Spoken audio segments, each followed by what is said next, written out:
Bienvenidos al 10º capítulo de Ignorancia sí que sé. Ya hemos llegado a ese hito de tener 2 cifras, lo cual nos hace muy muy felices.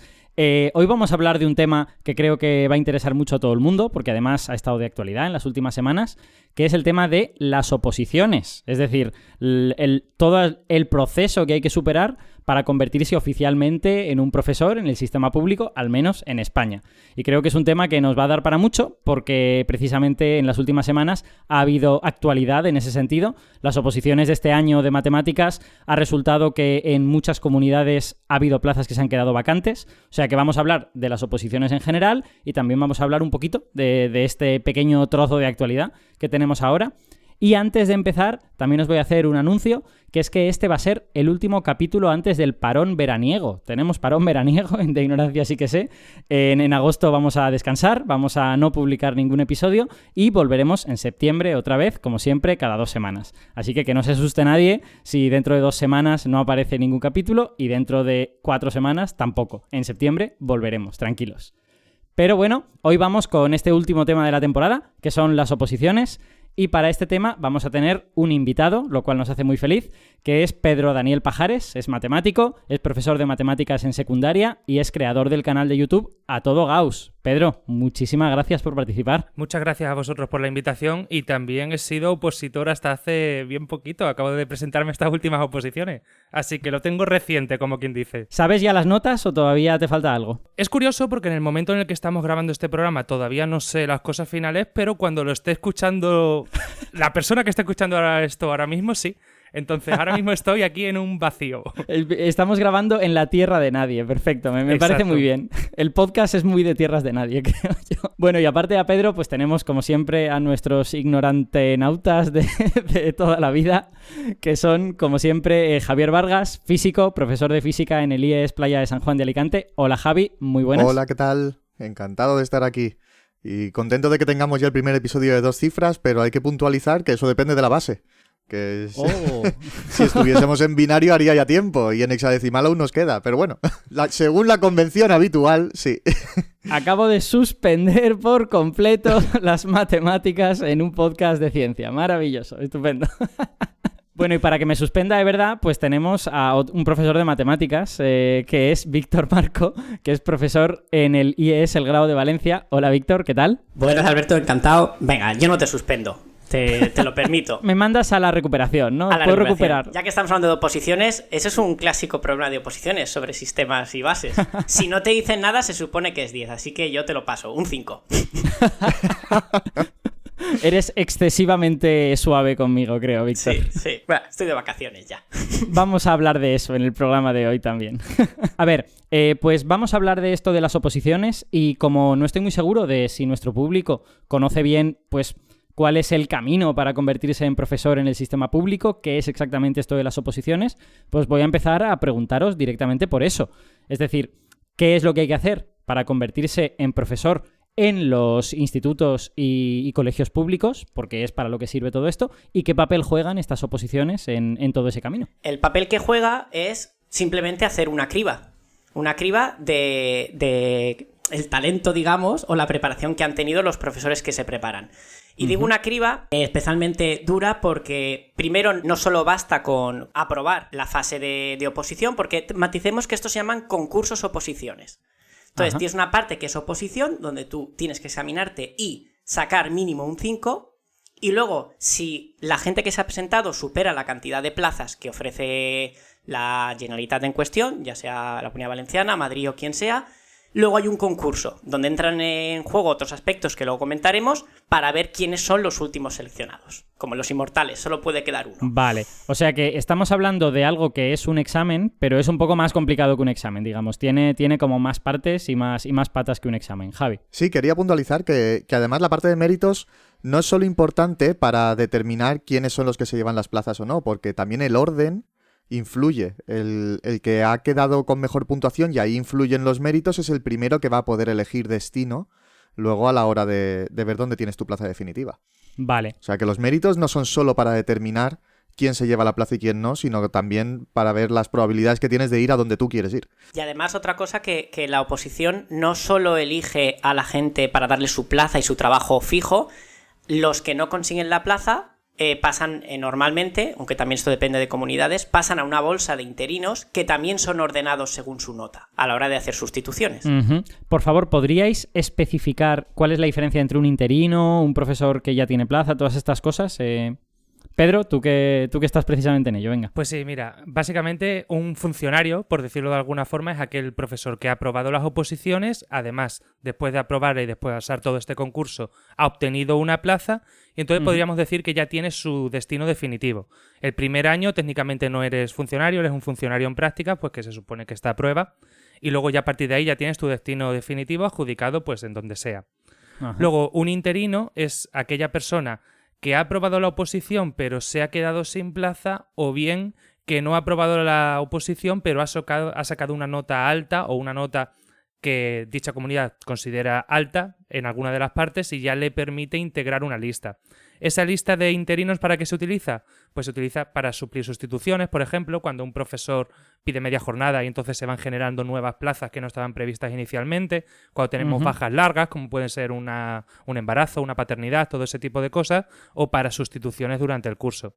Y luego esa sería la lista ordinaria de interinos, por decirlo de alguna forma. Hay otras listas que van detrás y que se van creando en función de si se van agotando las listas anteriores. Vale, o sea que si lo estoy entendiendo bien, uno puede aprobar la oposición, o al menos una parte de ella, y no terminar teniendo plaza, porque ha aprobado demasiada gente y las plazas son limitadas, Sí. pero también puede suspenderla y terminar teniendo una plaza de interino, ¿no? Si es que hay suficientes plazas por cubrir. Sí, pero tu plaza de interino no es una plaza, por decirlo de así una forma. Tú estás sustituyendo a una persona durante su plaza. Entonces es durante un periodo de tiempo corto y al año siguiente puedes estar en ese mismo sitio o puedes estar en otro totalmente distinto o no estar, que también puede ocurrir. Sí, lo que sí que se te garantiza, que creo que es lo que quiere decir Alberto, es que en el momento que tú ya entras a trabajar una sola vez como interino, pasas a la bolsa de servicios prestados. Entonces tú ya estás, digamos, dentro de esa bolsa de interinos para que te vayan llamando. Eso no te garantiza que te llamen al año siguiente, porque podría resultar que no se pone nadie enfermo y no te hace falta. Pero tú no haces falta, pero tú ya estarías ahí. Entonces, en el momento que ya has prestado servicios una vez, te quedas en esa bolsa de interinos, pues en principio hasta siempre. Pero ahora se está moviendo mucho que se quieren hacer nuevas leyes para limpiar bolsas. Eso también parece que depende de comunidades. En Valencia hubo una época que se decidió que si no aprobabas las oposiciones, al menos con un 5, no podrías ser interino. Porque claro, las bolsas de interino eran ya infinitas, ya que gente con un 0 podía entrar de interino. El último de la cola, pero podría entrar. Y hubo muchos sectores que se quejaron. Vale, bueno, este será un tema para un programa que hablaremos en el futuro de la interinidad con más detalle. Pero, Pedro, ¿querías comentar alguna cosa más? No, simplemente a raíz de lo que ha dicho Víctor, exactamente la única forma que tienes de salir de una bolsa de interino es renunciar tú. Y renunciar tú me refiero porque, como hemos dicho, que puedes tocarte cualquier destino, lo mismo te toca un destino que está muy lejos de donde tú vives, porque hay comunidades muy amplias, como puede ser Andalucía o Castilla, y tú no quieres ir. Pues en cuanto renuncias una vez, ya sí es motivo suficiente o para expulsarte definitivamente o para expulsarte durante un cierto tiempo. Eso depende de cada comunidad. Vale, Javi, ¿querías comentar alguna cosa también? Sí, antes hablando, Pedro, he recordado una cosa que últimamente se está dando, pero que antes no era así. Y es el tema, ha dicho que el primer año, una vez has aprobado la oposición con plaza, estás en prácticas y que luego ya te dan tu destino definitivo. Últimamente está pasando esto porque están saliendo bastantes plazas comparadas con las que salían antes. Entonces a todo el mundo tiene prácticamente asegurado un destino definitivo, más cerca o más lejos de casa, una vez aprobada la oposición. Pero hasta hace unos años había tan poquitas plazas que aprobar, a lo mejor una vez aprobabas te quedabas en expectativa durante varios años hasta de conocer tu destino definitivo y a efectos eras como un interino más, lo único que estabas el primero de la lista por haber aprobado, entonces tenías vacante asegurada, pero no sabías todavía cuál iba a ser tu destino definitivo. Afortunadamente en las últimas oposiciones, hasta donde yo tengo conocimiento, sí que una vez apruebas, terminas la fase de prácticas y tienes casi asegurado el destino.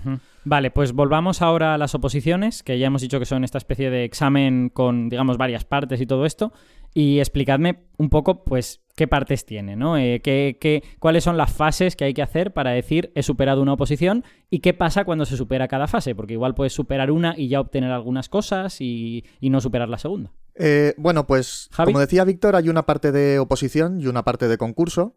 Esto, según tengo entendido, también depende de la comunidad. Hay comunidades en que se presentan los méritos nada más empezar. Hay otras comunidades, como por ejemplo en la Comunidad Valenciana, que hasta que no ha terminado la parte de oposición, no presentan los méritos únicamente a aquellos que han superado la fase de oposición. Vale. Creo que esto es lo más común. Una cosa, especifica qué es eso de oposición y concurso, porque a mí me suena a palabras que tengo que buscar en el diccionario. Básicamente la parte de oposición es la parte en la que te ponen a prueba. Tus conocimientos, cómo te desempeñas, el que tú sepas trabajar una programación didáctica, que hablaremos de las distintas pruebas, y ahí te evalúa un tribunal, te pone una nota y esa es la nota que va a suponer la fase de oposición. Y una vez que tienes la parte de la nota de la fase de oposición, entonces tú presentas unos méritos. Esos méritos van desde la nota media que has sacado en tu expediente en la carrera, si tienes un doctorado, si tienes idiomas, si has hecho cursos de formación continua, todo este tipo de cosas las presentas al tribunal, ellos las revisan, las compulsan y eso se añade a tu nota para tener en cuenta, por ejemplo, la antigüedad. Vale. O toda la formación previa que has tenido. Y esa es la parte de concurso, cuando tú presentas tus méritos. O sea que digamos que la parte de concurso es un poco automática, es un trámite burocrático de vamos a ver qué cosas tiene y te sumamos no sé qué, ¿vale? Y la parte que la gente piensa como un examen en sus diversas partes es la oposición propiamente dicha. Efectivamente. Y luego dentro de la oposición hay dos partes también. La primera parte es en donde te evalúan tus conocimientos específicos de la materia a la que tú te estás presentando. Generalmente tiene dos pruebas. Una primera en donde tienes que estudiarte una serie de temas que están ya preestablecidos y se saca al azar en cada tribunal con la típica maquinita de bingo para jugar al bingo en casa. Se sacan 5 bolas. Bueno, esto depende también de si es primaria, secundaria, depende del número de temas que tengas que estudiarte para la oposición, pero en secundaria se sacan 5 bolas. De esas 5 bolas corresponden cada una de ellas a uno de los temas del listado de temas de tu especialidad y tú eliges entre esos 5 cuál quieres desarrollar. Bueno, Javi, las bolas también cambian con los años, porque yo te recordaré que tú y yo nos examinamos con 4 bolas. Sí, correcto. Y lo cual lo hizo mucho más complicado, pero sí. Ahora han decidido levantar un poco la mano porque 5 bolas ya es una probabilidad mucho más alta. Y por cierto, vamos a especificar que así como tanto Javi como Víctor y yo vivimos en la Comunidad Valenciana, Pedro no se ha examinado en la Comunidad Valenciana, sino en Extremadura, si no estoy equivocado, ¿verdad? Así es, y por lo que estáis comentando sí veo algunas diferencias entre los métodos en la Comunidad Valenciana y Extremadura. Por ejemplo, aquí sí entregamos los méritos antes de hacer todos los exámenes, porque es que muchos de estos méritos, si no apruebas, pero luego terminas en alguna lista, luego se van a evaluar también y se van a utilizar para esa lista, entonces también interesa ya tenerlos. Y aquí los méritos no lo evalúa el propio tribunal, sino que lo hace directamente de oficio la administración. Pero por lo demás es todo prácticamente lo mismo, puede cambiar el orden de alguna de las fases y podrá cambiar la puntuación, pero son los mismos, componen la misma fase y cada una está compuesta a su vez de sus mismas subfases. Vale. Sí, en la Comunidad Valenciana también es la administración la que evalúa los méritos. El tribunal sencillamente los recoge y los envía.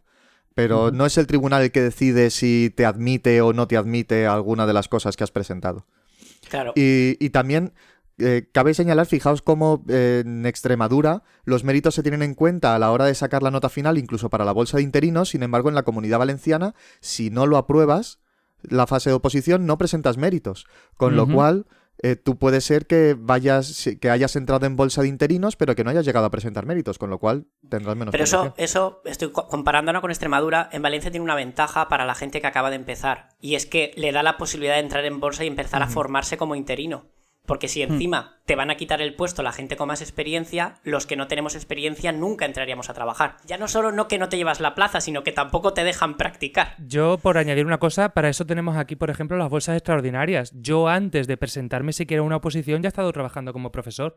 Porque como llegó a tal situación aquí en Extremadura que se necesitaban profesores y todas las bolsas estaban vacías, se abrieron una lista extraordinaria y una lista supletoria extraordinaria donde lo único que te pedían era la carrera de matemáticas o algún afín y el máster de formación del profesorado. No era necesario haberse presentado a oposiciones. Ahora, en esa lista, todos los que estábamos allí, pues teníamos puntuación 0, porque nos ordenaban en cuanto a méritos era 0, nadie había trabajado nunca ni se había presentado a oposiciones. Entonces entrabas por lista de la carrera. Y yo estaba el año pasado en un puesto malísimo, en esa lista, en la última lista de todas las listas, y aún así me llamaron para trabajar unos meses. Entonces, es necesario que de vez en cuando haya estas oposiciones y eso también explica por qué hay tantas plazas ahora. Sí. Nuestros oyentes que no sean españoles se habrán dado cuenta de que España, a pesar de no ser un país tan grande, tiene un sistema muy complicado. Y eso es porque somos una especie de Estado federal, pero que no se quiere llamar a sí mismo Estado federal. Y, en fin, cada región pues, puede hacer algunas cosas diferentes y eso es lo que hace toda esta variabilidad. Pero bueno, hemos interrumpido a mitad. Estábamos hablando de que la parte de oposición tenía esta primera parte en la que se eligen unos temas y hay que desarrollar. Continuemos. Eso es. Y después de los temas hay una segunda prueba que todavía forma parte de la primera parte. Esto empieza a aparecer los hermanos Marx. Hay una segunda prueba que es de tipo práctico, que esa ya depende de la especialidad. ¿Vale? Por ejemplo, en física y química suelen ser problemas de física y problemas de química. Aunque de un año para otro, además, esta parte puede variar un poco. Pero bueno, luego hablaremos de cada una de las pruebas por separado. Vale, espera, antes de continuar, en matemáticas, Pedro, por ejemplo, tú que lo acabas de hacer, ¿en qué consiste? También suelen ser problemas de alguna forma relacionados con esos 71 temas que tenemos de la primera parte, pero aplicados.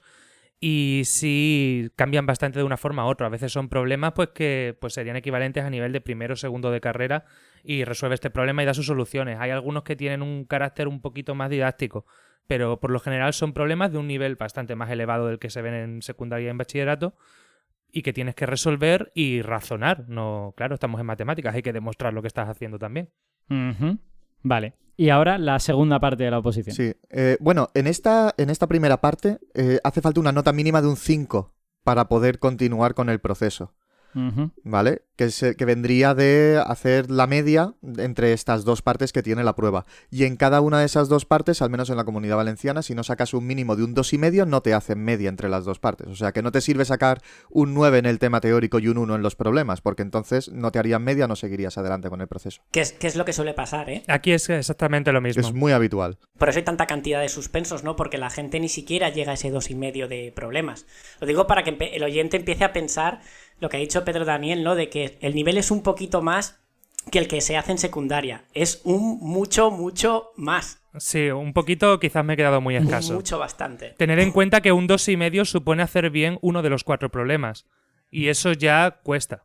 Porque muchas veces pues tardas tiempo en pelearte con esos problemas. Son problemas que luego pues al día siguiente los haces muy facilito, pero claro, allí en el momento tienes que buscar cómo atacarlo también. Son problemas. ¿Hay limitaciones de tiempo importantes? O sea, Sí, depende de la comunidad, pero por lo general suelen ser unas 2 horas para cada parte. Sí, en Valencia llevaban una tradición de poner 1 hora menos que problemas te ponían, así a grosso modo. Vale. O sea, yo recuerdo 4 problemas 3 horas o 5 problemas 4 horas, lo cual te deja menos de 1 hora por problema y eso implica que tengas unas muy buenas estrategias no de intentar resolverlos todos, sino ver cuáles se pueden resolver en ese momento. Espero que no pongan un único problema entonces, porque si no... Entréguenlo ya. Hemos llegado a la singularidad de la oposición. Bueno, eso también depende de especialidad, porque en física y química, por ejemplo, lo normal es que haya mínimo 6 problemas en total, porque tengamos en cuenta que tienen que preguntarnos cosas de las dos especialidades, de física y de química. Entonces, bueno, y una vez que tenemos esa primera parte, la segunda parte es en donde es lo que se conoce como la defensa de la programación didáctica, en donde tenemos que presentar una programación didáctica de un curso completo, cómo desarrollaríamos el curso, objetivos, contenidos, criterios de evaluación, calificación, metodología y exponer una de las unidades didácticas de esa programación que nosotros hemos preparado.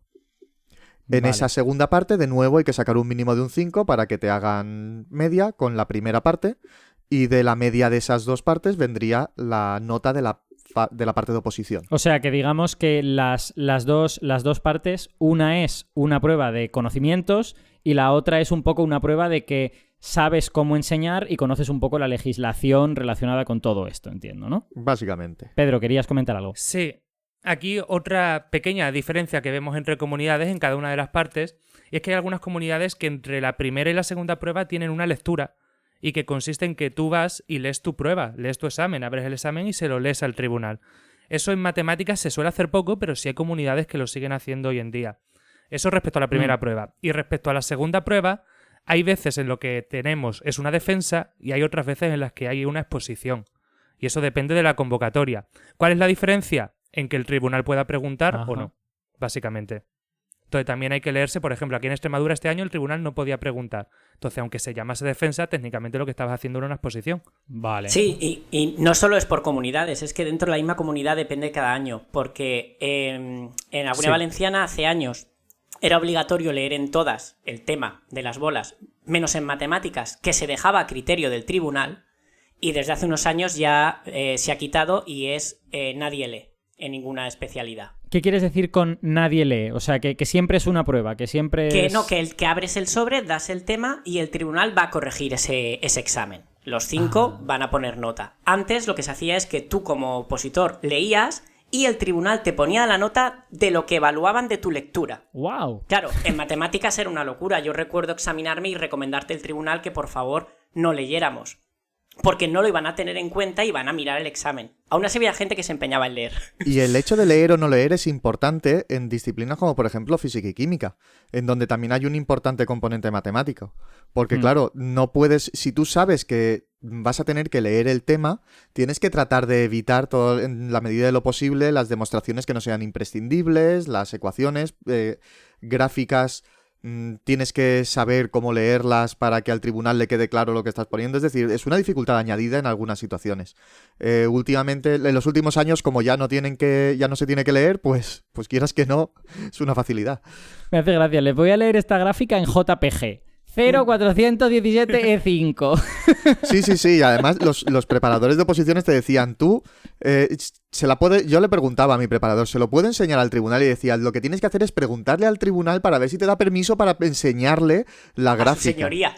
Sí, porque no sé exactamente por qué, pero imagino que tendrá que ver con el hecho de que a lo mejor al enseñar la gráfica lo pueden ver como que estás tratando de manipular de alguna forma la prueba porque ya no estás leyendo, sino que estás enseñando algo.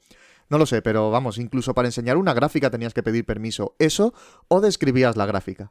Pues yo qué sé, comienza tendiendo a 0, pero luego tiene un crecimiento exponencial, yo qué sé. Física y química ha sido un conflicto muchos años porque está más cerca de matemáticas y deberían permitirle la misma normativa que a matemáticas. Que en matemáticas no tiene ningún sentido leer. Te toca, claro. Hay un tema que es el teorema de Taylor. Estos físicos siempre queriendo ser matemáticos, de verdad. Hay temas que todos son teoremas. No tiene ningún sentido leer eso porque además con lo que se va a quedar el tribunal es con nada. Sí. Pedro, no te equivoques. Nosotros queremos serlo todo. O sea, en el fondo, si nos dejaran, invadiríamos todo. Yo, como por hacer un resumen para el oyente, que se estará quedando con esta idea, sí, en España las oposiciones son distintas en cada comunidad, pero dentro de cada comunidad son distintas en cada especialidad y dentro de cada especialidad dependen de lo que decida cada tribunal. Entonces, y varía de un año a otro. Puede parecer una locura, pero tenemos que leer muy bien qué es lo que nos vamos a examinar pues para hacerlo lo mejor posible. Uh-huh.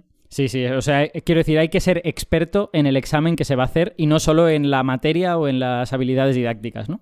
Claro, esto sin tener en cuenta que la propia ley educativa aquí en España tiene la costumbre de cambiar mucho. Sí. Entonces, lo mismo te la preparas y lo que te has preparado si te tienes que presentar otra vez, ya ha cambiado y resulta que los contenidos ahora se llaman de otra forma o ya esto no lo era. De hecho, por si alguien tiene dudas en ese aspecto, porque a mí me pasó, cuando hay cambio de ley educativa, en el año que toca el cambio, yo cuando hago la programación, ¿de qué curso la tengo que hacer? ¿De la nueva ley? ¿De la ley anterior? Entonces, como la implantación suele ser gradual, se empieza implantando la ley en algunos cursos y luego al año siguiente pasa a los cursos siguientes. Por ejemplo, se implanta, por ejemplo, en primero de la ESO, tercero de la ESO y primero de bachillerato, y al curso siguiente esos alumnos que ya han empezado con la nueva ley la arrastran con ellos a los cursos pares. Pues tú la programación que tienes que preparar es para el curso que tú has decidido prepararla, la ley que hay vigente en ese año para el curso que tú la estás preparando. Se da por sentado, lo dice la convocatoria, que tu programación es del curso que se supone que has impartido. Uh-huh. Que claramente es ficción si tú nunca has trabajado, ¿no? Hay gente que opta por hacer una programación adecuada a su centro, incluso nombran el centro. Otros la hacen más genérica. De manera que puede haber convocatorias en donde haya opositores que programen de acuerdo a una ley educativa y opositores que programen de acuerdo a otra ley educativa diferente. Wow. Mira, yo este año acabo de defender mi programación basada en una ley educativa que es la que está vigente este curso, pero que ya fue derogada en enero, porque ya en enero entró en vigor la LOMLOE, que deroga la ley educativa que yo he defendido la semana pasada.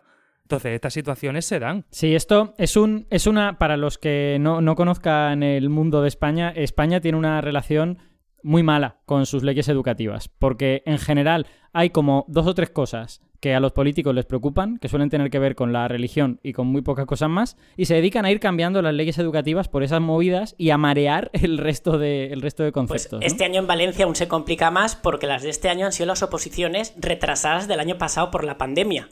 Luego era con la normativa del año pasado. Entonces, mucha gente que ha tenido que adaptar su programación del curso actual se refiere al curso actual que es el pasado, que era en pleno confinamiento. Y las dudas de la gente era, ¿trato como si fuera confinamiento o ya no lo trato?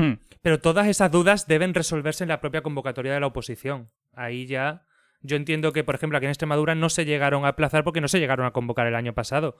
Pero en la propia convocatoria se decía, oye, tenéis que hacerlo con estas leyes sin tener en cuenta ninguna de las circunstancias excepcionales de este curso. Así que nada de mencionar clases a distancia ni nada de eso. Ahí Vale. yo entiendo que tiene que ser la propia administración quien diga un poco qué hay que hacer. Porque Sí, si sí, no... al final lo solucionaron porque como sí que se convocaron en Valencia pero se anularon, es con tal cual estaba, con la del curso actual. Así que la gente lo adaptó al tema del COVID y del confinamiento. Fue una locura porque, claro, nadie tenía sus programaciones pensadas para eso. O sea que, como vemos con lo que hemos estado hablando los últimos 5 minutos, para presentarse una oposición no solo hace falta saber de física, de química o de matemáticas, sino hace falta saber como mínimo un poco de leyes, ¿no? Sí, O sea, claro. porque como te vas a convertir en Sí. un funcionario, de alguna manera estás como interaccionando con las leyes continuamente. Vale, y ahora sí que me gustaría comentar, porque para no salir un poco aún de la primera parte de lo del tema de las bolas, Javi también lo comentará en física, porque esto es así en todas, en teoría... Esas bolas son temas que son oficiales, ¿no? Que se publicaron en el BOE hace mucho tiempo. Luego Pedro dará su anécdota de cuándo se publicó. Y el temario oficial son el título de 71 temas. Y cuando digo el título es que lo único que hay es un título. Y, con suerte, unos apartados del título. Entonces, tú tienes que prepararte un temario, porque no hemos hablado de cómo es la prueba. La prueba consiste en contar todo lo que sepas de ese título en 2 horas. 2 horas, creo que es por... No sé, Pedro, si en Extremadura también son 2 horas. Sí, 2 horas, 2 horas. Creo que eso es estándar en toda España. Y claro, Ujú. ¿qué cuentas? Yo os voy a leer aquí que tengo el temario oficial. Oficial es lo publicado en Pedro di qué año. Pues mira, se publicó, para que el oyente se haga una idea, exactamente 5 días después de que yo naciese. Estamos hablando del 21 de septiembre de 1993. Esa es la fecha en la que salió publicado en el BOE. El temario es anterior, porque claro, tiene que hacerse antes de publicarse. Oh my God. O sea, estamos hablando de el listado de temas. Exacto. que entiendo que el listado de temas está más o menos correlacionado con los currículums o emerge de ellos de alguna manera, ¿no? No exactamente. Bueno, pues ahora te voy a leer unos cuantos temas, Alberto, y me dices si está relacionado con los currículums. Madre Mira, mía, miedo. Un miedo. ejemplo. Voy a poneros 2 ejemplos de temas que yo considero que el título te da bastante para trabajar. Por ejemplo, el tema 4. Números enteros, divisibilidad, números primos y congruencias. Tú ya tienes una serie de apartados y unos contenidos que tú ya podrías estructurar. Tú ya sabes que, bueno, puedes hablar de una introducción histórica, que eso lo harías en todos los temas, puedes acabar con una bibliografía, pero tienes que tener al menos 4 bloques, que sean números enteros, divisibilidad, números primos y congruencias. Pero ahora voy a ir a mi favorito, el tema 15. Ecuaciones diofánticas. No, espera. Antes de ir al tema 15, una pregunta. O sea, que tú te encuentras con esa movida y tú tienes que decir todo lo que se te ocurra sobre esa movida y entiendo que no hay ninguna especie de libro gordo de petete No. que diga lo correcto que hay que decir es No, esto. y eso, sino que es- recuérdamelo, Alberto, porque nos llevará a una injusticia máxima que yo Vale. observé cuando fui tribunal de oposiciones hace 2 años. Bueno, el tema 4 tiene eso. Mira, otro, el tema 8. Sucesiones. Términos generales y formas recurrentes. Progresiones aritméticas y geométricas y aplicaciones. Básicamente te ha dicho todo lo que hay de sucesiones. Pero ahora vas a mi querido tema 15 que dice ecuaciones diofánticas. Punto. Oh my God. Le puedes demostrar el último teorema de Fermat si te da tiempo. Claro, pero es que ahí estamos. Es que tienes que hablar de él. Y tendrás que hablar de Andrew Wiles. Y tendrás que hablar de Diofanto. Y tendrás que hablar de su libro. Y de Fermat. Y de cuántas cosas vas a hablar que no pone aquí. Y eso el que sabe de Sí, qué es. va. Y tienes un buen temario, que luego hablaremos de lo de los temarios. Entonces, los 71 temas corren así, de un sitio para otro, con temas muy... El tema 5 es números racionales. Fin.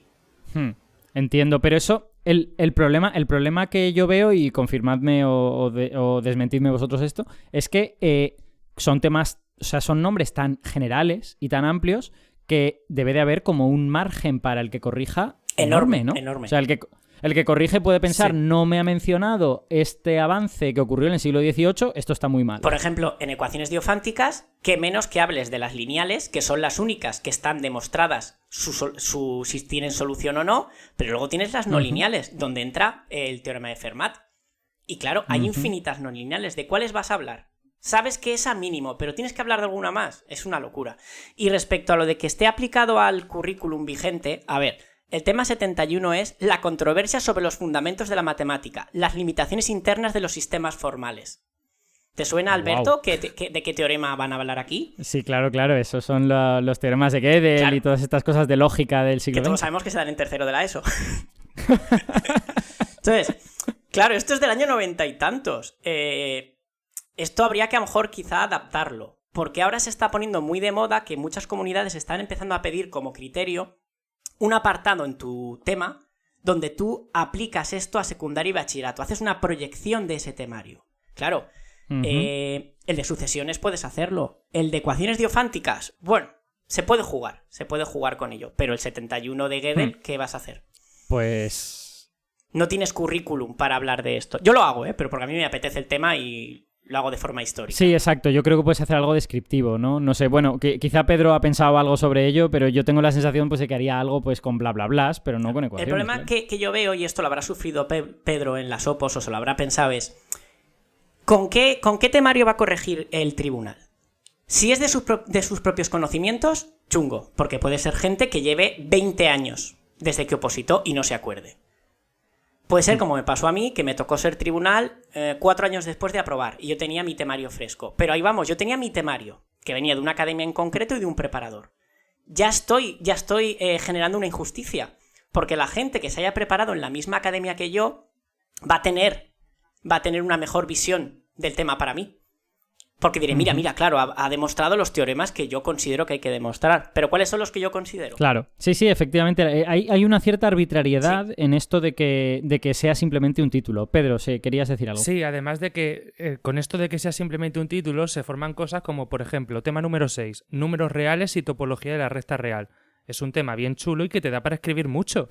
Yo ese tema no me lo he preparado, es decir, me lo estaba preparando, pero lo dejé porque me di cuenta que era inabarcable en 2 horas. Yo, las veces que me he puesto a desarrollar ese tema, he tardado mínimo casi 3.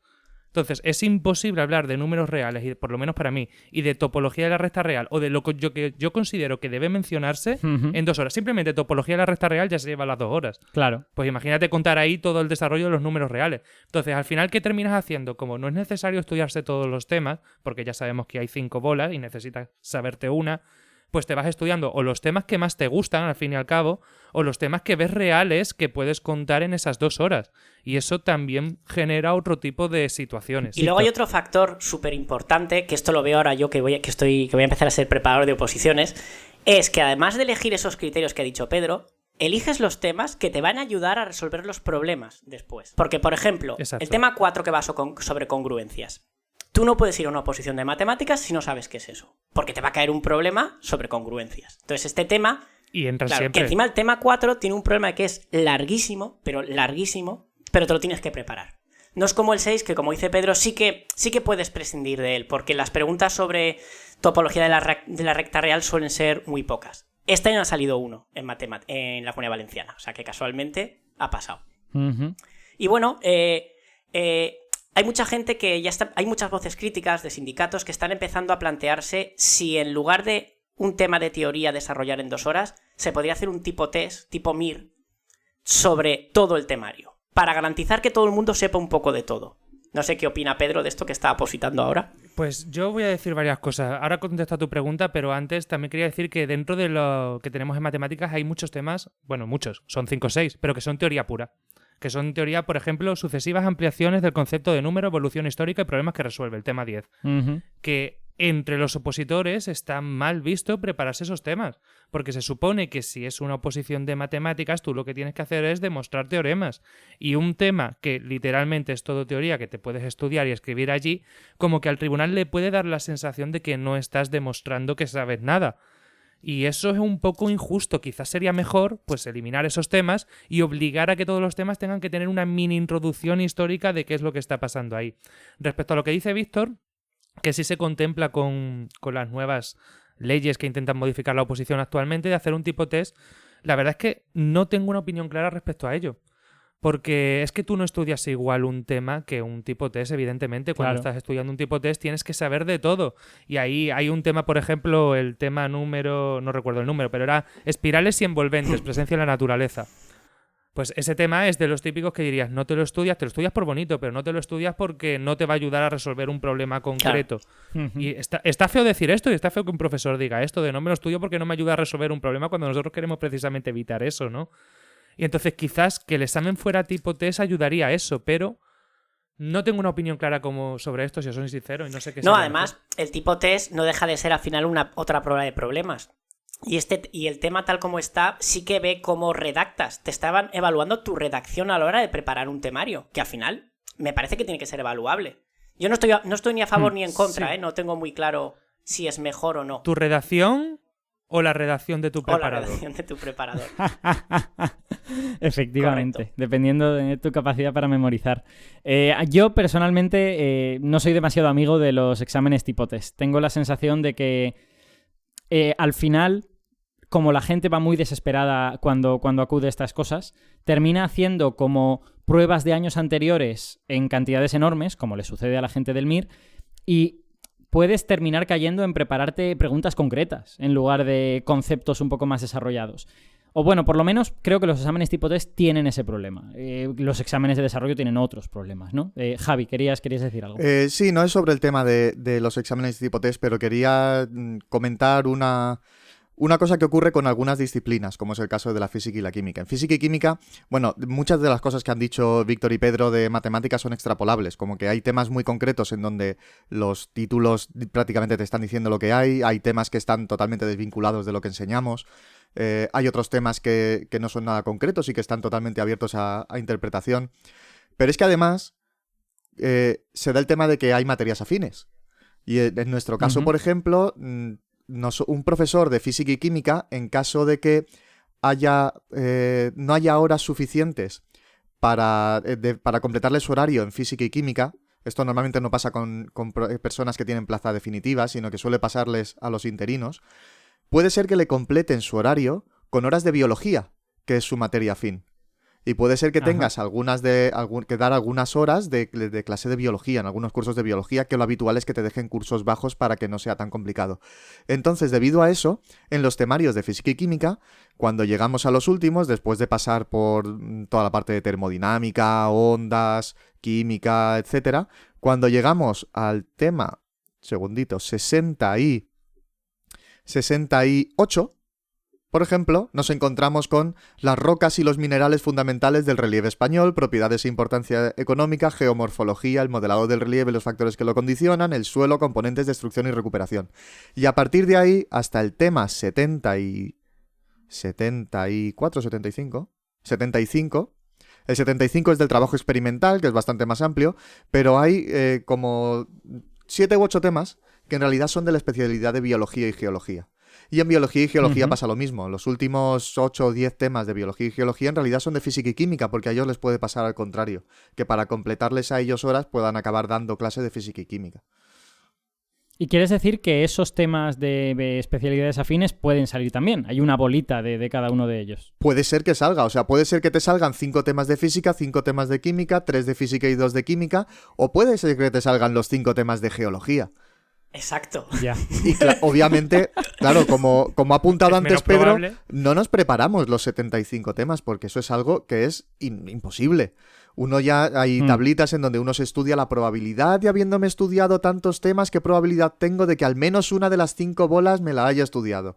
Entonces, claro, a la hora de descartar temas, los primeros que descartas, en el caso de física y química, son los de biología y geología. pero Ujú. podría pasarte. Claro, en el fondo, digamos que en la oposición te están pidiendo que sepas un montón de la materia que vas a dar, ¿no? Y eso, pues a lo mejor lo podríamos considerar deseable, pero no sé si lo podemos considerar realista.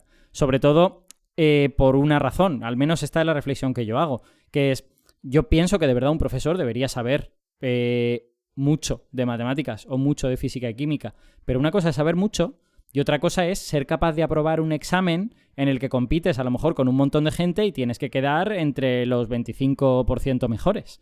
Y eso hay una diferencia. O sea, quiero decir, yo puedo saber cosas de termodinámica, pero ¿sería capaz de hacer un desarrollo de termodinámica súper bueno como para aprobar un examen? Pues no son la misma cosa exactamente. Claro, es que... Bueno, perdón. No, de Pedro, Didi Víctor. Que el tema de lo de las bolas hace que con 5 bolas perfectamente solo te haga falta llevar la mitad del temario. Incluso menos, ¿eh? Con casi 30 estamos en un 90% o más de probabilidades de que te salga una de las bolas para defender. Entonces, lo que dice Alberto, sería deseable que un profesor de matemáticas supiera de todo. Yo creo que el tema 71 de Gödel, yo creo que un profesor debería saber un poco de qué va ese teorema. Pero ese Exacto. y el tema de inferencia estadística o, por ejemplo, un tema que a mí me encanta que es el de fractales. Pero claro, si todos estos temas te los vas a quitar, lo más probable es que una persona no tenga ni idea de estas cosas, aunque haya aprobado la oposición.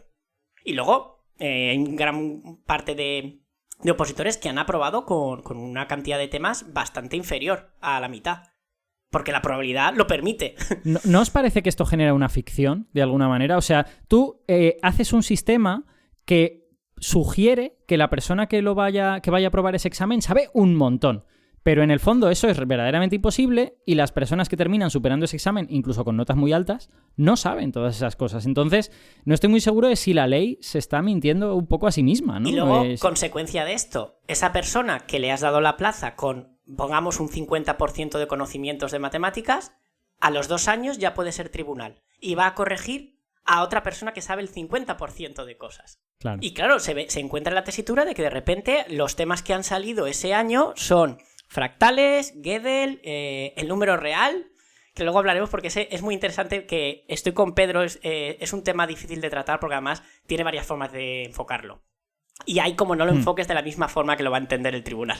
Por cierto, antes has dicho, Víctor, que había una cosa muy injusta en la arbitrariedad esta de elegir cómo corregir. Dilo, porque si no se nos va a olvidar. No, si lo hemos comentado ya, ¿no? El hecho de que el tribunal va a corregir con sus propios temarios de cuando él estudió. Ah, vale, ok. Os pongo un ejemplo para visualizarlo. Yo el tema 6 sí que me lo preparé, el de números reales. Y yo, de mi preparador, él decidió que en vez de hacerlo como sucesiones de números racionales, lo hacía por cortaduras de Dedekind, para estudiar la topología. Vale. Yo lo hice así. Entiendo que hay otro. Y yo, si en el tribunal, como tribunal, me saliera esto, soy suficientemente responsable para saber que hay dos visiones y que yo tengo que tener preparadas las dos. Porque no es justo que una persona que no use la mía, pues, no vaya a recibir menos nota que otra persona. Pero claro, ¿de dónde sacas esos contenidos? Yo no tengo el temario preparado como sucesiones de racionales.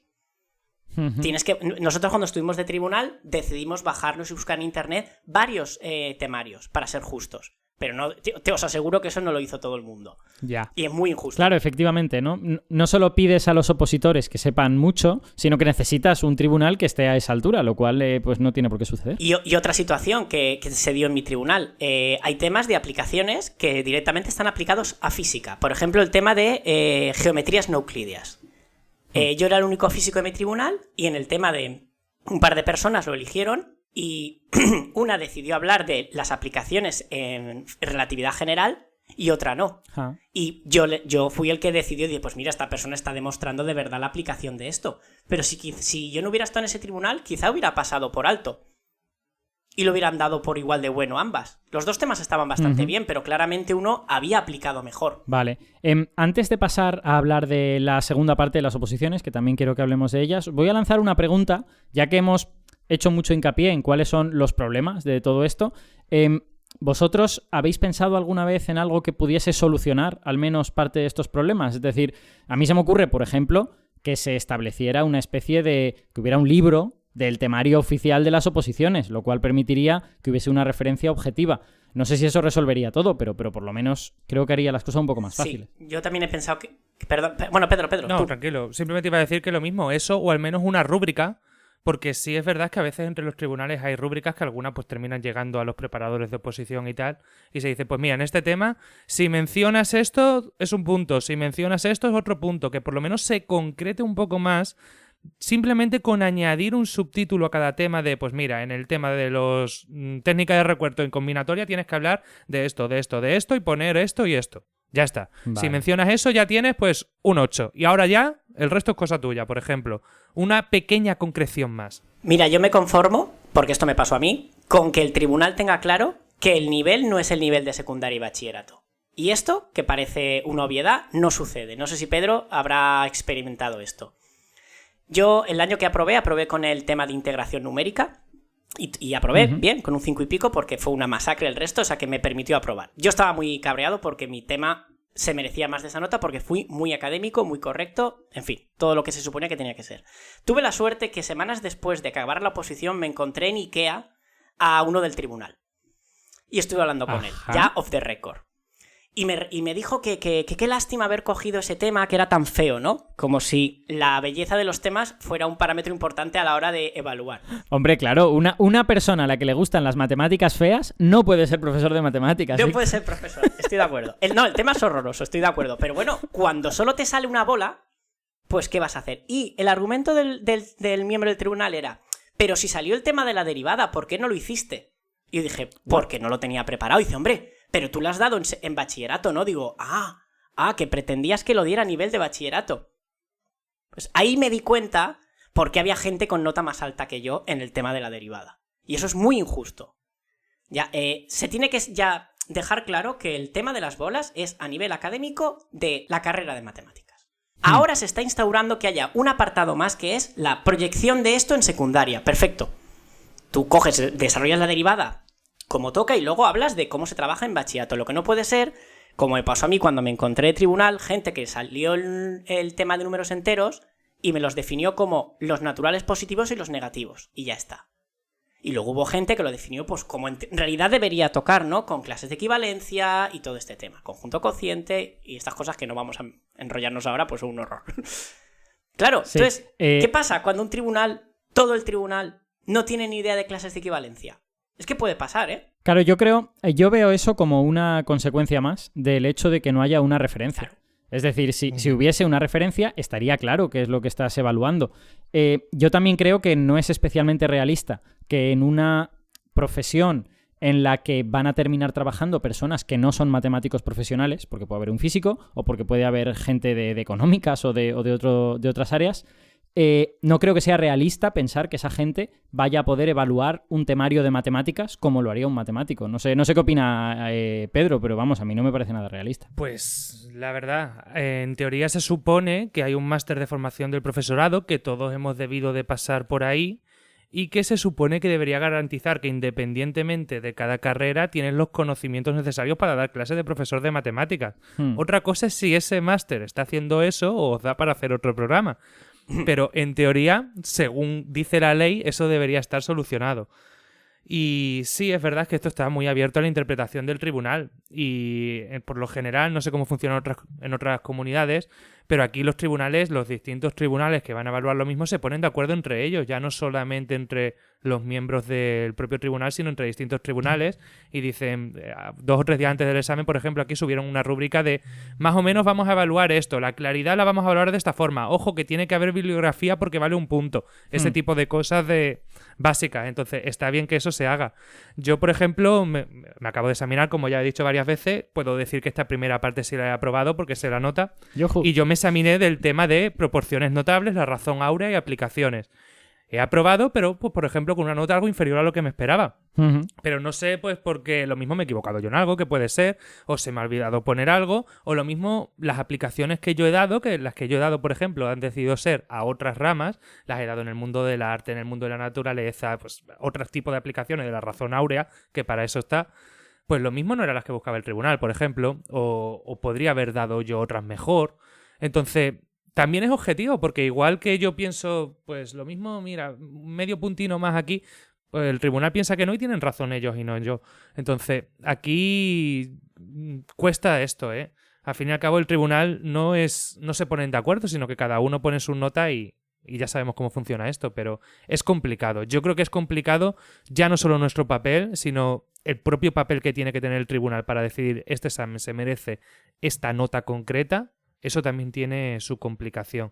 Víctor. Yo creo que se me ha ocurrido ahora, pero otra posible solución podría ser que, ya que hay 5 miembros del tribunal, ¿por qué no 1 o 2 son gente de la facultad concreta de matemáticas o de física para que den esa visión académica? Un profesor de análisis, un profesor de álgebra. Bueno, eso por lo menos haría razonable que el temario fuese un temario de matemáticas de nivel de la carrera de matemáticas, ¿no? Porque a pesar del máster, obviamente un máster no puede sustituir a la carrera de matemáticas, si no nadie haría la carrera de matemáticas y se iría al máster mágico que te da todo el conocimiento. Bueno, y además que el máster, su objetivo no es darte matemáticas. Claro. También dependerá de comunidades. Yo por lo que veo aquí, que he tenido alumnos que han venido a hacer las prácticas a mi centro, no han dado matemáticas. Tampoco han dado didáctica de las matemáticas, ¿vale? No está muy claro lo que han dado. Pero no es el objetivo. Sí, Pedro pone cara rara, se supone que sí, ¿vale? Sí. Pero bueno, cada máster y cada universidad lo hace de una forma. Pero por regla general no dan matemáticas a un nivel elevado. De decir, mira, vamos a hablar de congruencias, por ejemplo. No. En el máster aquí en Extremadura, por ejemplo, sí se hace. De hecho, no recuerdo si eran 2 o 4 asignaturas de fundamentos matemáticos enfocados, uno para el álgebra, otro para análisis, otro para la estadística y otro para la probabilidad, que hay que superar para tener el máster. Y son de nivel de segundo de carrera, por decirlo de alguna forma. Evidentemente no sales como sabiendo como la clase de matemática, pero no vas a decir que los enteros son pues los números naturales cambiando el signo. Javi, me habías pedido hace un rato la palabra. Sí, por un lado, sobre el máster, aquí por lo menos en el de física y química sí que tenemos una parte en donde se habla de fundamentos de física, fundamentos de química, y luego hay otra parte que está dedicada a la didáctica. O sea que en teoría se debería de tocar un poquito de todo. Lo que pasa es que obviamente no al nivel que se da en la carrera, porque claro, estás más limitado. Y en cuanto a lo que hablábamos antes de que tuviese alguna referencia un poco más explícita el tribunal para saber qué puntos tienen que entrar, sobre la opción que dabas tú de tener un libro, por ejemplo, que dijese exactamente los temas, habría que llevar cuidado también con eso. A mí me gusta la opción de Pedro de una rúbrica que indicara los puntos que se van a evaluar, si se han tocado o no se han tocado, porque el hecho de tener un temario concreto escrito en un libro puede dar pie también a que si una persona, por ejemplo, en física y química, puede ser que yo sea físico y de repente vengan a dar a un químico y haga un tema de química. Claro, ¿qué pasa? Puede ser que los químicos tengan más tablas para... Puede ser, no, seguro que un químico va a tener más tablas que yo para evaluar ese tema. Entonces, ¿yo a qué me voy a ceñir a la hora de evaluarlo? A lo que pone en ese tema al pie de la letra. Entonces, claro, si hay varias formas de enfocar ese tema, la única manera que voy a tener yo de evaluarlo es con lo que me han puesto ahí por escrito.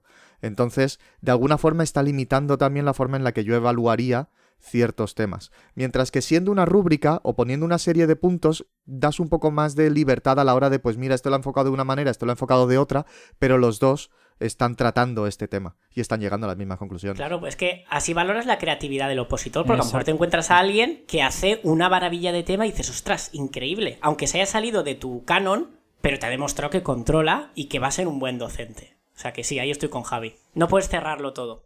Me desdigo de mi propuesta inicial, que es lo primero que se me ocurrió, porque además también tendría el problema de que eso fosilizaría el temario de alguna manera, ¿no? O sea, quiero decir, nadie podría añadir nada que no se le ha ocurrido a la persona que ha escrito ese libro gordo, claro, ¿no? Y es... O si lo añadiera, quedaría al criterio del tribunal si valorarlo positivamente o incluso negativamente, por haber mencionado algo que no sé lo que es. O sea que, sí, efectivamente, un libro con todo explícito podría ser, al final, un problema más que una solución.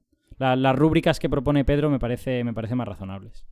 Pero si existe una rúbrica tiene que ser muy conocida por todo el mundo, porque lo mismo yo en el tema de geometría del triángulo considero fundamental que se mencione el circuncentro.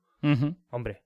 Pero llega un opositor y hace un tema estupendo en el que está hablando de toda la geometría del triángulo, distintos tipos, en varias dimensiones y no lo menciona.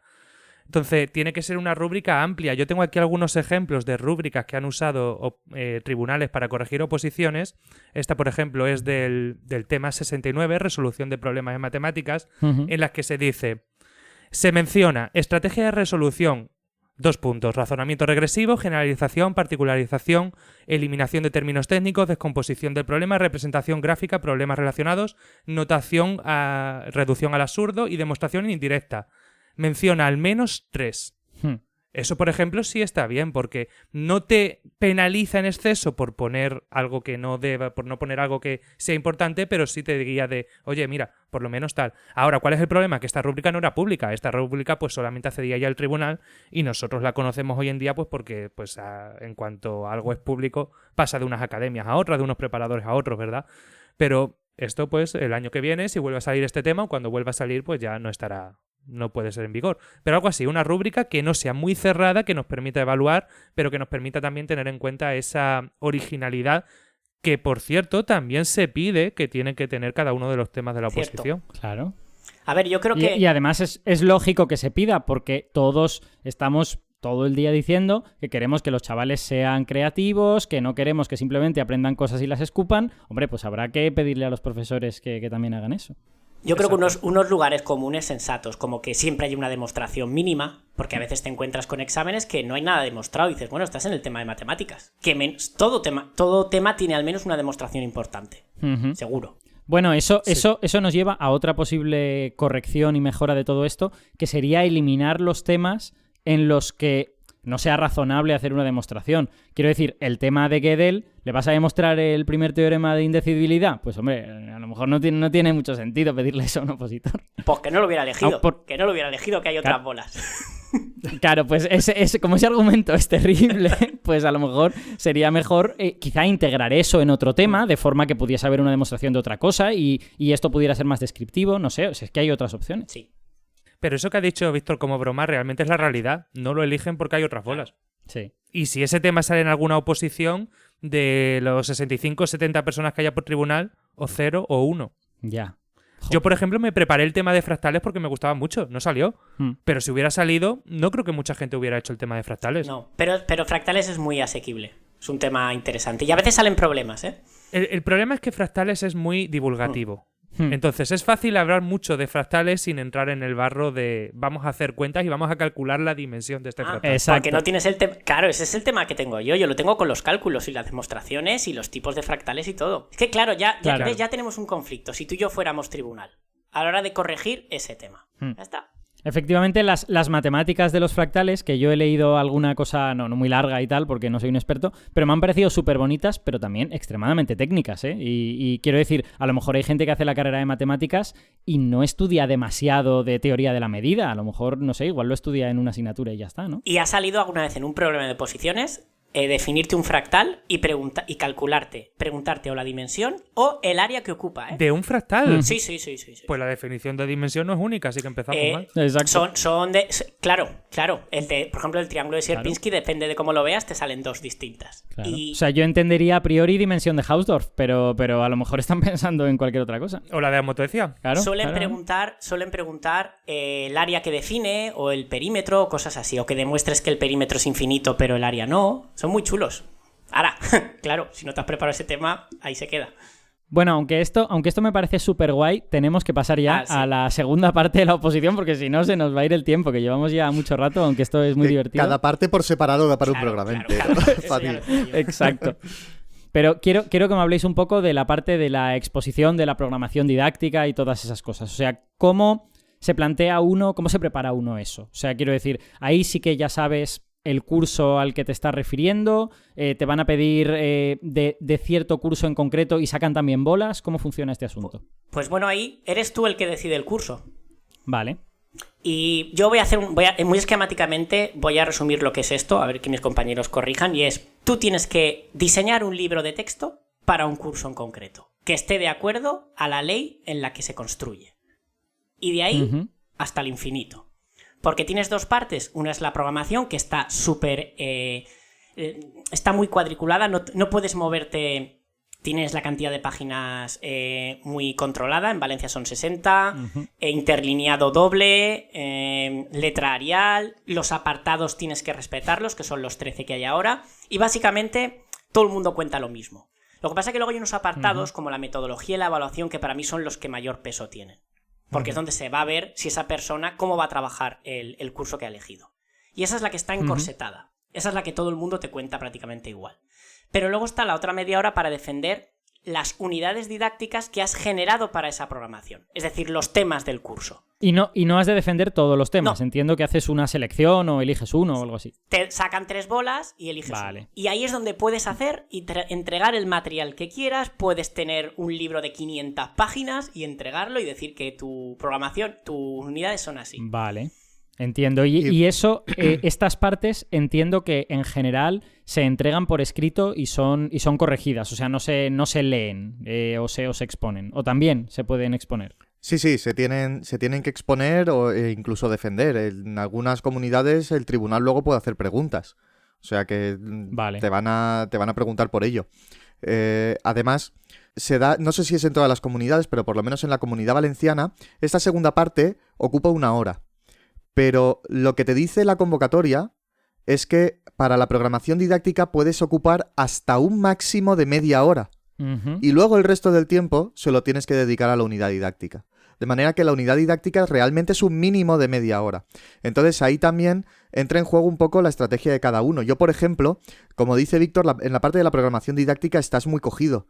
Porque al final es casi todo legislación. Los contenidos vienen dados por la legislación, los criterios de evaluación están en la legislación, los estándares de aprendizaje evaluables están en la legislación.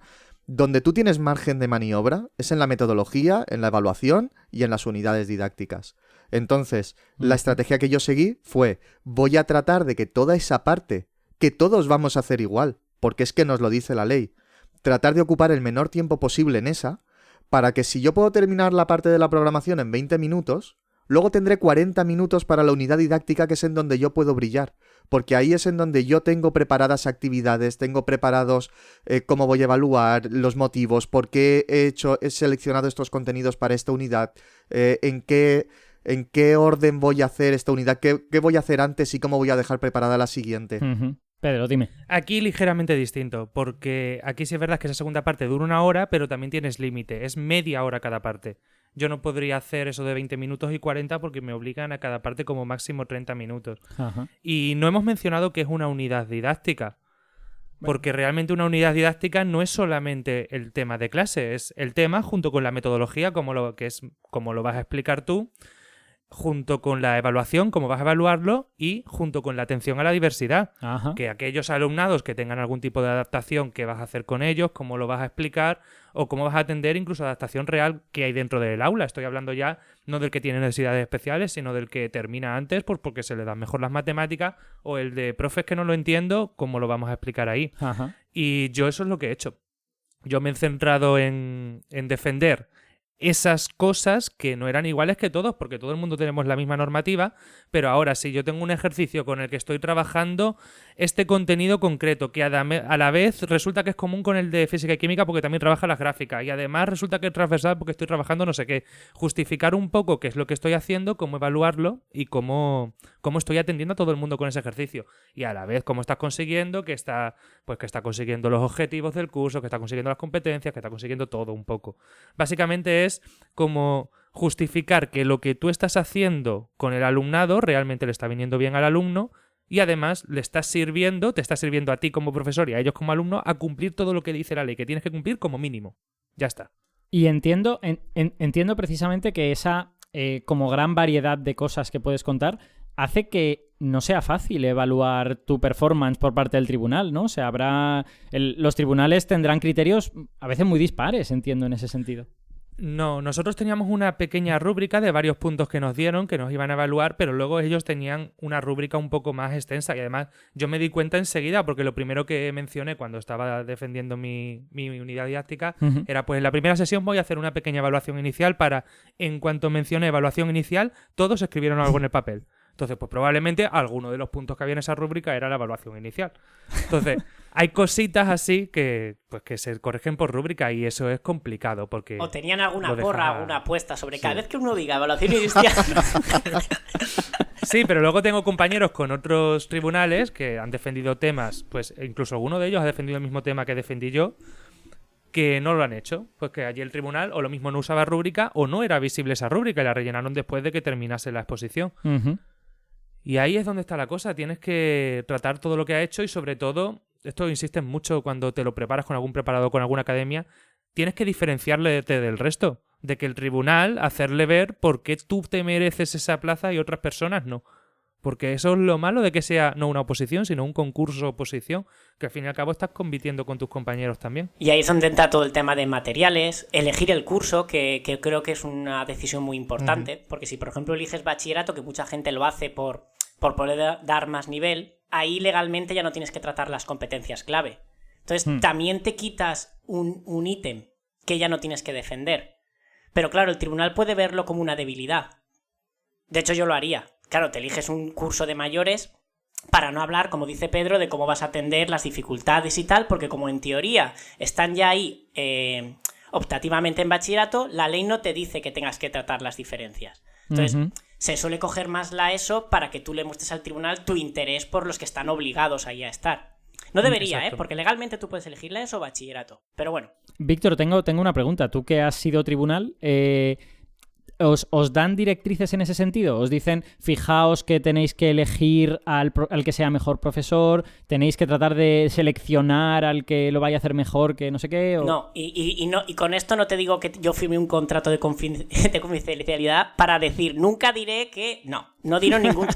Había la rúbrica que dice Pedro, general, que te dan para todos, es la que teníamos nosotros. Lo que pasa es que nosotros la adaptamos a nuestros criterios. No sé cómo habrá sido. O sea, como tribunal quedasteis y dijisteis, esto nos parece importante, añadiría esto otro. Y tampoco no sé qué. te dicen qué peso tiene que tener cada parte. Porque además, a mí me parece injusto que mencionar la ley en la programación didáctica tenga el mismo peso que explicar tu metodología. Porque la ley todos sabe. No debería. La ley todos sabemos lo que la que es. Y ya está. Y al final yo quiero saber... Mira, en mi caso había tantas plazas y suspendió tanta gente la primera parte que solo con un 5 en la programación ya iban a llevarse una plaza. Así que al final yo me ceñí en... Esta persona la quiero de compañera de departamento, va a hacerlo bien. Porque claro, es que ¿de qué servía perfilar tanto los criterios si con un 5 se iba a llevar la plaza? Porque no había... la fase de concurso no tenía ningún sentido. Los méritos solo valían para ordenar a la gente. O sea que... Exacto. Ahí fue la... Y fue duro, ¿eh? Fue duro porque pasaron 15 y yo suspendí a 3. Que al final de los 3 solo suspendió 1 por el global. Porque consideré que no se merecían la plaza. Pero bueno. Aquí en Extremadura, por ejemplo, este año estamos en otra situación porque sí ha habido más aprobados que plazas. Entonces esta segunda fase sí es determinante, sí ha sido determinante. Y lo será también pues el baremo. Bueno, ahora que ya hemos hablado un poco de las diferentes partes y todo esto, quería que, ahora que ya nuestros oyentes son expertos en lo que es una oposición, decidme en qué momento se produce el corte en el que te dicen vas a entrar como interino, no vas a entrar como interino, vas a tener plaza, no vas a tener plaza, es decir, ¿en qué momento se integran todas estas notas y uno llega a ciertos hitos? Bueno, pues cuando ya se han valorado la parte final de la programación, sale esa nota, se suma o se hace media en función de la comunidad con los problemas y la teoría, y todos los que han pasado de un 5 son los que pasan a la fase de méritos. Vale. Entonces, en ese momento, para empezar, si tú ya has suspendido esa parte, ya podrías entrar. Claro, también depende de la comunidad, que hay comunidades que a lo mejor no aceptarían con un suspenso entrar en bolsa, pero supongamos que sí. Tú ya, independientemente, ya entrarías en esa bolsa. Luego, los que han aprobado pasan a sumarse méritos y se hace otra lista. Vale. Y esa lista con méritos sumados, si estás en un puesto que está dentro de la cantidad de plazas, pues te llevas plaza. Vale. En el caso que no, vuelves a la lista esa de interinos, pero sin los méritos. Porque además los méritos te podrían bajar nota, claro, porque es una media si encima tienes pocos. Vale. Entonces ya se hace la lista de interinos con solo por orden, estoy hablando de la Comunidad Valenciana, la nota de los contenidos de matemáticas y de la programación. Vale. Mi pregunta en realidad iba... No sé si me he explicado bien, ¿eh? No, yo te he entendido, pero mi pregunta lo que iba orientado es, si tú solo apruebas la primera parte de la oposición, es decir, la parte de contenidos y problemas, eso no te da acceso a nada. Tienes que hacer la programación didáctica. Sí, depende. No, depende de las convocatorias. Ha habido años que aunque sacaras un 0... Es que es tan complicado, Alberto, porque depende de convocatoria, de año, de comunidad. Ha habido años que aunque suspendieras una parte, con un 0 entrabas en bolsa. Por eso la gente venía, se presentaba al examen, lo dejaba en blanco y se iba. Vale. O sea, que eso ha pasado. Creo que ahora no se puede, pero eso ha pasado. Vale, de acuerdo. Pues entonces ya tengo esta cosa clara. Y ahora, para terminar el asunto, quería preguntaros sobre lo que ha pasado este año en las oposiciones de matemáticas, ¿no? Que en varias comunidades, pues resulta que no ha aprobado suficiente gente como para cubrir el número total de plazas. Y hay digamos un debate entre si el problema, entre comillas, ha sido que las oposiciones eran demasiado duras y lo que hay que hacer es exámenes más fáciles, no sé muy bien lo que significa eso, o si el problema era que la gente que se ha presentado no tenía nivel suficiente. Yo, por ejemplo, he leído en prensa gente quejándose en las dos direcciones, gente diciendo es que los que corregían han corregido de manera muy, muy brutal, y gente diciendo es que el problema es que se presentan pocos matemáticos a las oposiciones de matemáticas y resulta que la gente que se presenta de otras áreas pues no tiene tan fresco ese temario que tiene que ver con la carrera de matemáticas. Mira, yo te voy a poner el ejemplo de cuando yo no es este año, pero básicamente eso pareció, de cuando yo estuve tribunal hace 2 años y que además fui compañero de una persona que ha sido tribunal este año y por supuesto yo he estado en contacto con él. Y me cuenta que lo mismo que pasó cuando estuvimos nosotros, que hay un nivel muy bajo en los temas, en las bolas. Por ejemplo, mucha falta de rigor matemático, falta de demostraciones, notación científica mal usada. Uh-huh. O sea, y yo recuerdo pues el tema de los números enteros, cuando me lo definieron así. Recuerdo una multiplicación de matrices, una matriz elevado a 3, elevando cada elemento a 3. Solo hizo un opositor. Claro, eso es muy grave, wow. Muy grave. Porque a lo mejor esa persona está en bolsa y está dando clases, ¿eh? Y puede estar dando segundo de bachillerato. Recuerdo también un caso muy particular del tema 35, ¿crees? Que es magnitudes y medida, de una persona que no lo hizo y yo dije, este chico es físico o químico. Porque lo hizo en plan de sistema internacional de medida, análisis dimensional, como lo haría un físico y químico. Y le pusimos un 0 y vino a reclamar. Porque le dijimos que este tema lo que tiene que hacer es definir matemáticamente el concepto de medida. Como una clase de equivalencia, otra vez la misma historia de siempre. Entonces, yo entiendo los dos lados porque hace poco que fui interino. Y entiendo que si tú haces un tema académico y te toca un tribunal que, pues eso, no tiene el nivel muy claro y te lo corrige, pues como la historia de la derivada, que haya habido una injusticia por parte del tribunal. Y conozco casos muy cercanos de gente que ha hecho un tema a un nivel muy elevado, pero como el tema está también en bachillerato, se lo han corregido mal. Y luego conozco muchos casos, y mi compañero de este año me lo ha contado, de gente que no tiene claro el nivel académico de la prueba. O sea que te voy a dejar como estabas. O sea, sigue habiendo ahí dos líneas que como no está muy bien legislado el contenido de los temas, va a dar conflictos siempre. Pedro, no sé si tienes opinión al respecto. Sí, estoy de acuerdo con lo que dice Víctor. También entiendo el otro punto de vista, pero también hay un tercer factor, y es que cada vez hay más matemáticos, pero cada vez se interesan menos por la enseñanza. Porque la enseñanza, dar clase de matemáticas ya no es la principal salida de un matemático. Ahora los matemáticos están prácticamente en todas las empresas. Y además cobrando más que si llegasen a dar clases de matemáticas. Entonces, aquí hay que volver a hacer atractivo de alguna forma la enseñanza. De hecho, la mayoría de los que están dando clases de matemáticas no son matemáticos. No digo que sea malo o que sea bueno.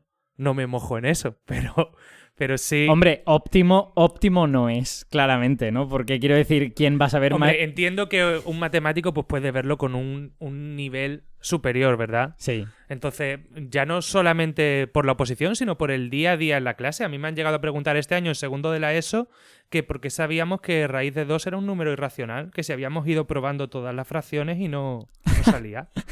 Y yo podría haber dicho que sí, hemos probado todas y no está, y no quedarme tan pancho, pero si podemos demostrarlo y los alumnos de segundo de la ESO pueden llegar a entender que eso es una demostración, otra cosa ya es, porque tenemos que tener en cuenta el nivel de madurez de esa edad, pero entonces eso tenemos que poder explicarlo, porque podemos encontrarnos con preguntas que son curiosas y que podemos responder, porque al fin y al cabo eso es lo que motiva al alumno, cosa que también deberíamos tener en cuenta a la hora de dar clase. Sí, yo ahí tengo una opinión muy clara. Yo soy físico teórico además, me gustan mucho las matemáticas, pero yo no he tenido un contacto con las matemáticas como el que un matemático ha podido tener.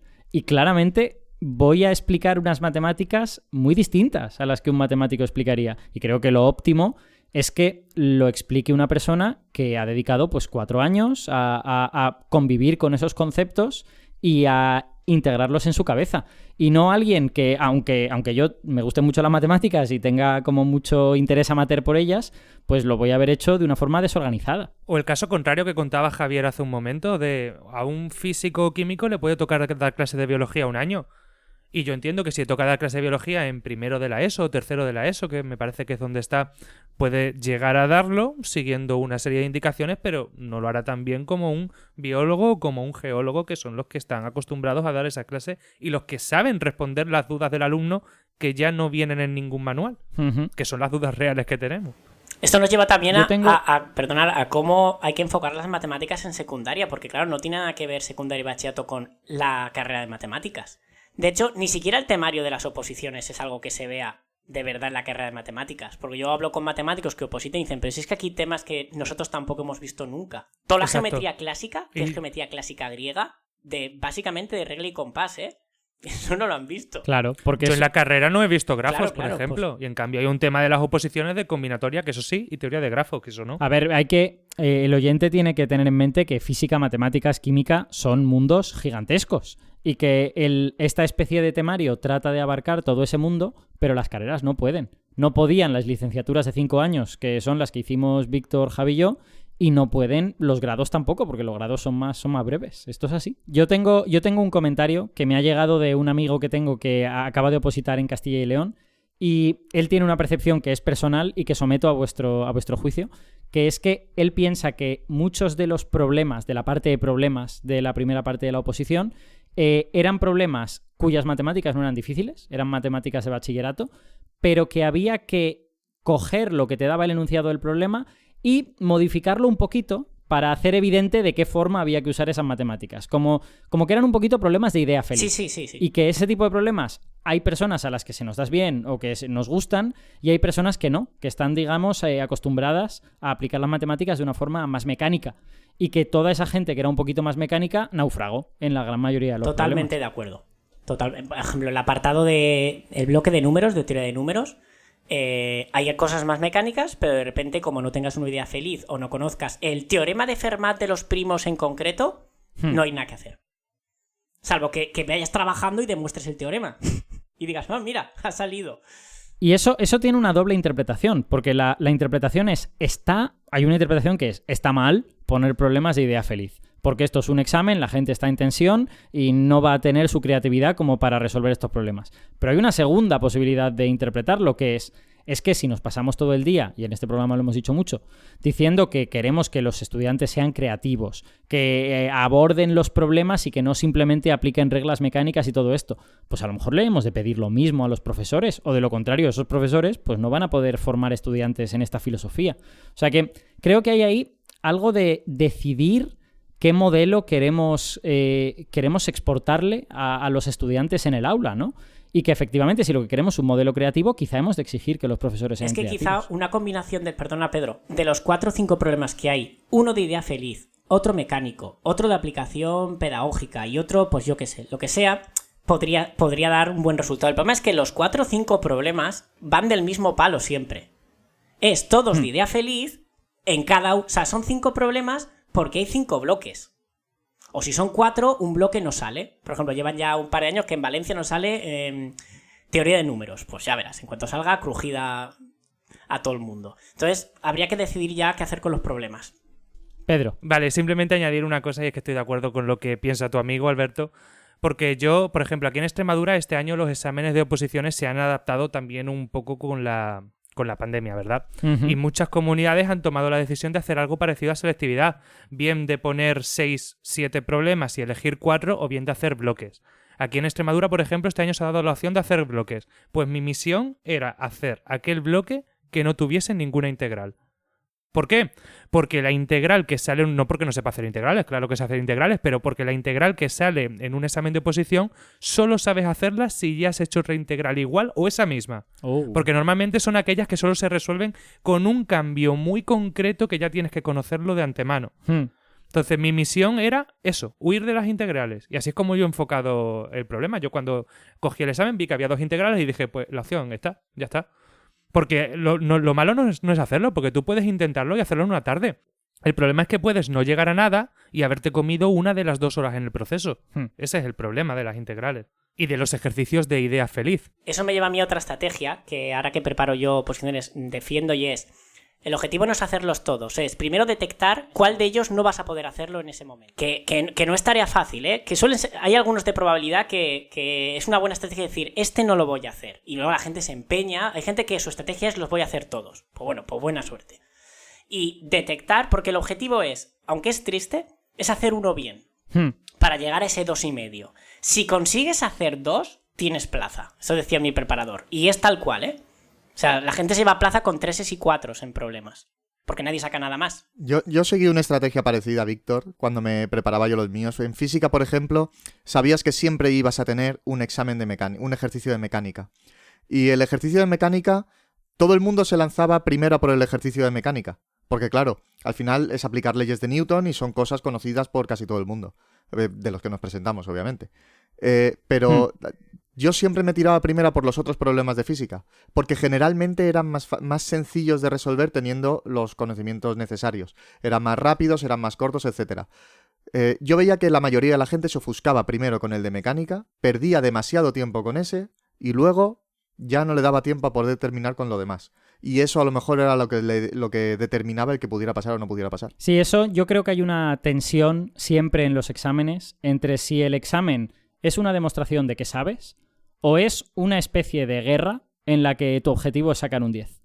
Y hay exámenes más de un tipo y más de otro. Los exámenes que te cortan el acceso a una parte de tu vida, como puede ser una oposición o puede ser el selectivo, son más lo segundo que lo primero. Está claro, es una guerra y mi objetivo es ganar al enemigo. Punto pelota. Mientras que hay otros exámenes que pueden ser otra cosa. Y yo creo que esa es una tensión inescapable cuando tú estás evaluando a alguien. Yo debo decir que a mí me parece razonable todo lo que estáis diciendo, porque efectivamente estos exámenes son una guerra. Pero es una pena.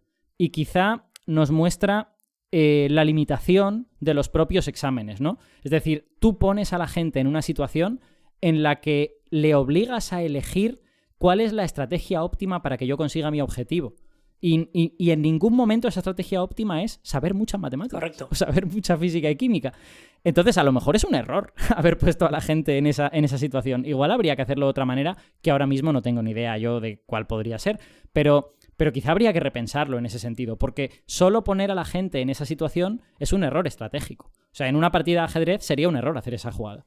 Y además, esos problemas que en matemáticas y en química, física y química igual, son los que más gente elimina, es la mayor criba que hay, va a hacer que mucha gente no llegue a la defensa y te pierdas a grandes docentes, que ni siquiera van a poder defender su capacidad docente. Exacto. Suponiendo, que tampoco lo hemos hablado, que la programación y la unidad didáctica pruebe que eres un gran docente. Efectivamente. Claro, puedes probar que eres un gran orador y memorizador de una programación de otra persona. Porque ¿cómo sabes que es tuya? Efectivamente. Claro. Sobre todo si no hay fase de preguntas, que debería ser obligatoria. En fin, creo que toda la discusión que vamos teniendo hoy, que ya tenemos que ir cerrando, demuestra que esto de las oposiciones es un tema muy complejo, que tiene muchísimas facetas, y yo creo que muchas de sus aristas están relacionadas con las mismas aristas que tienen los propios exámenes, ¿no? Y la necesidad de evaluar cómo se evalúa, qué estamos evaluando realmente, y si las personas que son evaluadas, sean estudiantes o en este caso opositores, están en situación de demostrar lo que tú quieres evaluar o están en una situación completamente distinta. Yo creo que eso es algo que el propio sistema debería hacerse mirar y creo que todos deberíamos reflexionar sobre ello para tratar de encontrar mejores maneras de evaluar a la gente. A lo mejor la conclusión a la que llegamos es que no hay una mejor manera que una oposición, porque al fin y al cabo puedes tener miles de personas y igual no hay una manera práctica de hacer esto de mejor manera. Pero por lo menos ser consciente de los defectos que tiene el sistema e incluso yo diría que decirlos en voz alta de vez en cuando. A mí me gustaría ver a un ministro de educación o de universidades o de lo que fuese decir, mira, sabemos que las oposiciones son un sistema muy defectuoso, pero creemos que no hay un sistema mejor por esto y por esto. Oye, pues me parecería estupendo. O sea, sería como un baño de realidad que creo que le retiraría a la administración esa especie de cara de piedra de no, yo soy perfecto y si tú no puedes superar esto es porque eres malo. Pues, y eso obviamente casi nunca es cierto, ¿no? Porque hay realmente poca gente mala y sí mucha gente que entiende mal a la administración. En fin, he hecho aquí mi perorata de cosas. Como cierra ha quedado no sé si fantástico, queréis... Alberto. Sí, ya no me atrevo a hablar más.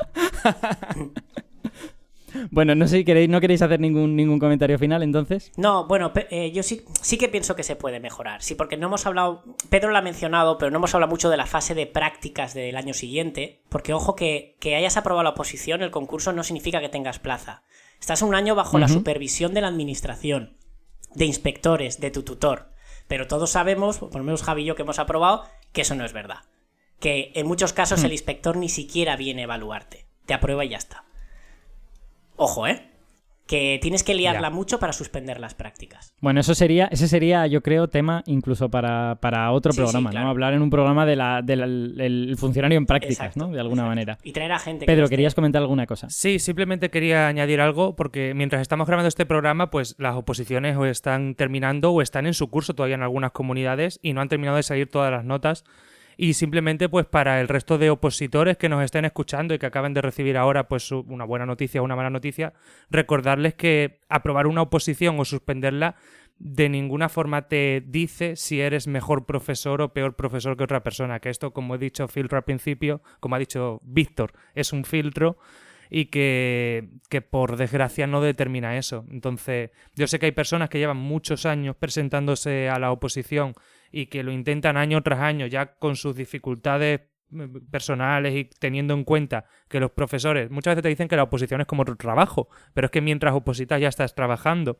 Entonces, todo esto tenemos que tenerlo en cuenta de alguna forma y por eso, cuando determinas realmente si eres buen profesor o si no lo eres, es en esa segunda parte a la que muchas veces nos llega. Así que, pues nada, un abrazo muy fuerte a los que no hayan aprobado o no hayan conseguido sus expectativas. Pues sí, yo creo compartido por todos los miembros del programa y se lo mandamos a todos los que nos estén escuchando ahora mismo. Por mi parte, a mí este programa lo que me ha demostrado, que creo que va a ser el programa más largo hasta el momento de Ignorancia sí que sé, lo que me ha demostrado es que este es un tema del que tendremos que volver a hablar una y otra vez, porque tengo la sensación de que solo con la primera parte de la oposición, no sé, podríamos haber hecho un programa entero y posiblemente con la segunda parte también, y hemos tenido a lo mejor que ir un poco más rápido. Así que no sé cuándo será, pero os emplazo a que en algún momento ese otro programa sobre oposiciones existirá. Y por ahora, pues os doy las gracias por haber participado. Pedro, muchas gracias por dejarte liar y por ser nuestro invitado hoy. Muchas gracias a vosotros por la invitación. Víctor, Javi, como siempre, muchas gracias por estar aquí. Igualmente, un placer como siempre, Alberto. Un placer y feliz verano. Exacto. Y a todos nuestros oyentes, pues que van a pasar ahora unas semanas en las que no va a haber podcast sobre educación de las ciencias, pero no os preocupéis que en septiembre volvemos con más cosas. Así que paséis todos buen verano y un abrazo a todos. En septiembre estamos aquí hablando otra vez de educación.